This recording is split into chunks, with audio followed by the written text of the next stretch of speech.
1 Samuel chapter 2. Hannah prayed, I am bursting with God news. I'm walking on air. I'm laughing at my rivals. I'm dancing my salvation. Nothing and no one is holy like God. No rock mountain like our God. Don't dare talk pretentiously. Not a word of boasting ever. Because God knows what's going on. He takes the measure of everything that happens. The weapons of the strong are smashed to pieces, while the weak are infused with fresh strength. The well-fed are out begging in the streets for crusts, while the hungry are getting second helpings. The barren woman has a house full of children, while the mother of many is bereft. God brings death and God brings life. He brings down to the grave and raises up. God brings poverty and God brings wealth. He lowers, he also lifts up. He puts poor people on their feet again. He rekindles burned out lives with fresh hope, restoring dignity and respect to their lives, a place in the sun. For the very structures of the earth are God's. He has laid out his operations on a firm foundation. He protectively cares for his faithful friends step by step, but he leaves the wicked to stumble in the dark. No one makes it in this life by sheer muscle. God's enemies will be blasted out of the sky, crashed in a heap and burned. God will set things right all over the earth. He'll give strength to his king. He'll set his anointed on top of the world. Elkanah went home to Ramah. The boy stayed and served God in the company of Eli the priest. Samuel serves God. Eli's own sons were a bad lot. They didn't know God, and they could not have cared less about the customs of priests among the people. Ordinarily, when someone offered a sacrifice, the priest's servant was supposed to come up and, while the meat was boiling, stab a 3-pronged fork into the cooking pot. The priest then got whatever came up on the fork. But this is how Eli's sons treated all the Israelites who came to Shiloh to offer sacrifices to God. Before they even burned the fat to God, the priest's servant would interrupt whoever was sacrificing and say, hand over some of that meat for the priest to roast. He doesn't like boiled meat. He likes his rare. If the man objected, first let the fat be burned, God's portion, then take all you want. The servant would demand, no, I want it now. If you won't give it, I'll take it. It was a horrible sin these young servants were committing, and right in the presence of God, desecrating the holy offerings to God. In the midst of all this, Samuel, a boy dressed in a priestly linen tunic, served God. Additionally, every year, his mother would make him a little robe cut to his size and bring it to him when she and her husband came for the annual sacrifice.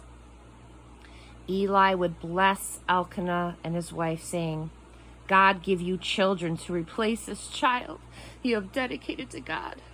And then they would go home. God was most especially kind to Hannah.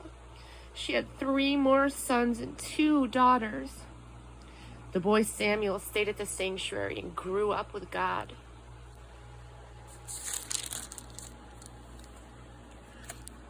A hard life with many tears. By this time, Eli was very old. He kept getting reports on how his sons were ripping off the people and sleeping with the women who helped out at the sanctuary. My goodness. Eli took them to task. What is going on here?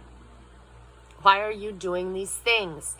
I hear story after story of your corrupt and evil carrying on. Oh, my sons, this is not right. These are terrible reports I'm getting. Stories spreading right and left among God's people. If you sin against another person, there's help, God's help. But if you sin against God, who is around to help? But They were far gone in disobedience and refused to listen to a thing that their father said. So God, who was fed up with them, decreed their death. But the boy Samuel was very much alive, growing up, blessed by God and popular with the people. A holy man came to Eli and said, "This is God's message. I revealed myself openly to your ancestors when they were Pharaoh's slaves in Egypt. Out of all the tribes of Israel, I chose your family to be my priests, to preside at the altar, to burn incense, to wear the priestly robes in my presence. I put your ancestral family in charge of all of the sacrificial offerings of Israel. So why do you now treat as mere loot these very sacrificial offerings that I commanded for my worship? Why do you treat your sons better than me, turning them loose to get fat on these offerings and ignoring me? Therefore, this is God's word, the God of Israel speaking.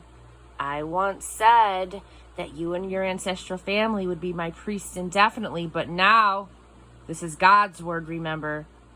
There is no way that this can continue. I honor those who honor me, and those who scorn me, I demean. Be well warned. It won't be long before I wipe out both your family and your future family. No one in your family will make it to old age. You'll see good things that I'm doing in Israel, but you'll see it and weep, because no one in your family will live to enjoy it. I will leave one person to serve at my altar, but it will be a hard life with many tears. Everyone else in your family will die before their time. What happens to your two sons, Hophni and Phinehas, will be the proof.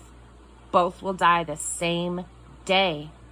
And then I'll establish for myself a true priest. He will do what I want him to do and be what I want him to be.